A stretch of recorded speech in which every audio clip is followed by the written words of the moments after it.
reproduce, that type of thing. Yeah. So over dinner you mentioned that she turned toward Aristotle later in her life, and clearly in Aristotle there's a ground for thinking of selfishness broadly construed as the ground of moral life in some sense, right? That we're all fundamentally concerned with ourselves. But clearly in Aristotle there's the equal recognition of the importance of individuation and the role of other people's influence on us. And so I'm just curious how she would have sort of it seems to me just a simple fact that people often do nothing more than imitate other people around them. They don't always make choices. They just follow what other people do. But did she just deny that that's the case? That was being a second-hander. And that's the sort of whole theme of the Fountainhead is to build your life around what other people do, to imitate what other people do, is to not be authentic. Wasn't she surrounded by people? Yeah, it's one of these great ironies. It's this great irony that, her philosophy didn't always play out in real life the way it played out in her novel. I mean, that's not an irony, that's expected. The irony is that this philosopher of individualism attracted to herself a band of intense conformists. Which over time, as I thought about it, began to make sense that maybe if you don't have a developed sense of self or of individuality, you are very attracted to someone who talks about it all the time, because that kind of, so maybe that's why maybe people lacking a strong sense of self were drawn to her ideas for that. But for her, as a thinker, it didn't make her think, oh, maybe people aren't quite as free to choose the way I thought they were. Here around me, I see all these people who think they're free, but they just keep imitating me all the time. It made it, she was very critical of other people. I mean, she really, that's one of these issues with Atlas Shrugged, that like the world is full of like horrible, nasty people, having no spine and imitating others. And for me, that's this frustration with her conception of human nature. We can't all be heroes. We can't all be wildly original.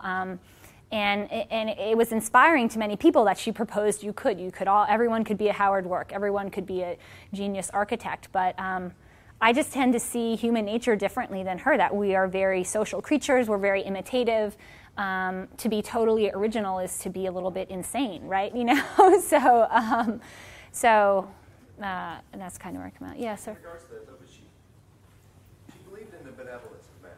I mean, if you read all of her literature, I mean, that's why she understands that the objectivist theory works as a practical.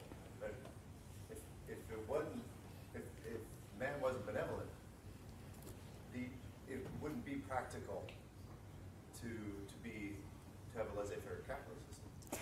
Yeah, and I mean, so she may have outlined it in her books, but I think the idea of she is very critical, but I think what she's critical of is the idea that the few malevolent folks were able to get so much influence, and I think that was from her, obviously, her study of,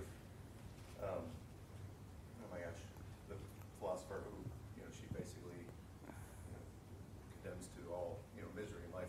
yeah, Nietzsche, Aristotle, Plato. The list could go on Kant. Kant. Yeah. But I think I think she's critical of the idea that basically these few have basically been able to take over the minds of so many. Yeah, one of the themes, to your point, one of the themes of Atlas Shrugged is good is more powerful than evil, and evil only triumphs when good people let it. So only by feeling guilty,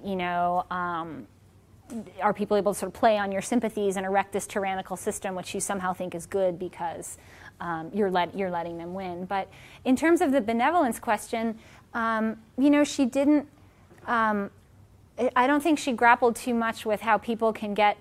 In her world, people only get satisfaction out of being ethical and really truly creating something. And no one would get satisfaction out of like fooling the whole world into thinking they were great when they were really a fraud, like Bernie Madoff or something like this, right? Because Peter Keating is secretly miserable on the inside. Now, maybe Madoff was miserable on the inside for years and years and years, but it seems like he's miserable because he got busted, and he was more than happy to have this fraudulent self taken for his real self. So maybe Rand underestimated, because she had this belief in benevolence, just how other people could game a system that assumes people are benevolent or transparent. or can make 13% returns on the stock market for 25 years in a row, you know. So, any other question? I see one more. Yeah.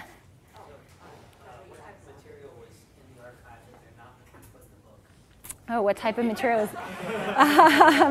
They were very generous with everything that I wanted. There were only two pieces they asked me not to include, both relating. One was relating to living persons that she was being critical of, that they felt that was potentially libellous, or they didn't want it. The other was actually a very touching piece of writing she'd done about her husband, and they just didn't want that in there. And I thought it was too bad, because I think her relationship with her husband is very complicated, very confusing, and has been really misunderstood. And I was kind of itching to put this piece in to show, but that's their choice. And then there's a whole lot of other stuff that I didn't really touch, because it was just didn't tie into the intellectual themes of my book. It was too personal. But there was plenty of stuff I did find, and I actually wrote a whole blog series on this on my website, which is www.jenniferburns.org. And because a lot of people were like, how did you get into the archive? Do they all have horns in there? And it's like, no, it's an ordinary archive. It's fine. And asking for permission to publish unpublished material is absolutely standard. Not being able to publish everything you want is absolutely standard. So there was nothing fishy with that. But they have, in the past, some of the material they've released that purports to be Rand's letters and diaries. Some of that has been edited, so I had to sift through that and figure out what they had left in it and not. But it was a really interesting research project, and if you want to know the ins and outs, check out that blog series. Thank you very much. Thank you.